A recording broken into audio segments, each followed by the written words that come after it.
Kia ora clubs. My name is Rob Torrance. I'm the chair of Special Olympics New Zealand Board. And I'd just like to clarify a couple of points that were raised at the annual general meeting a few weeks ago. The first off is we've heard us talk about the governance mark. Now, this is something that we undertook with Sport New Zealand, and the reason behind that was to assist in securing the funding from Sport New Zealand.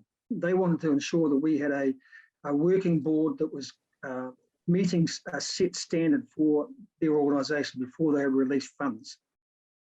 So what that's ended up doing for us is has got the board thinking about, not talking about in the weeds, but talking about growing the weeds.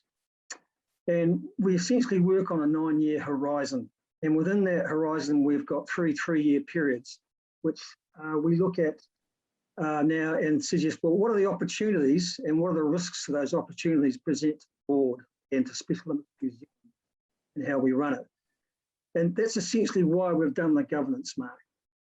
The second question that was raised today was about the elected members moving forward. So we're going to have the special general meeting at the end of before October, and within that period there we need to adjust some of the board numbers. And at the moment we're looking at 2 to 3 elected members staying on. So what will happen in October is that Jeff Waters from the Upper South Island, Mike Ringrose from the Upper North Island, and Graham Porter, who is an independent member who was the elected member for the athletes before this, will roll off at that meeting, and that will leave myself and Anne Cheatham and Simone Kakoi to remain on the board for the following period of about 12 months. Now, in that time, we'll be discussing, one of the things will be how many elected members should we have and what's a good number for the clubs in the relationship. So nothing is set in stone yet as far as that's concerned. We're just looking at options and trying to move through this effort slowly, and that we present a good argument to you, the clubs, for acceptance. The third question around was the incorporated societies versus the charitable trust. Now, we've had some good legal advice on how we should move forward with this. There's a lot of information you can get from Special Olympics New Zealand office, so don't hesitate to ask for it.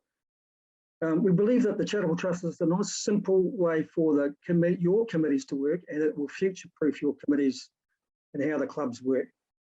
The board's not against you being an incorporated society as opposed to a charitable trust. However, we'd like to work with you to make sure that your club rules and your key operating principles align with Special Olympics New Zealand and Special Olympics International.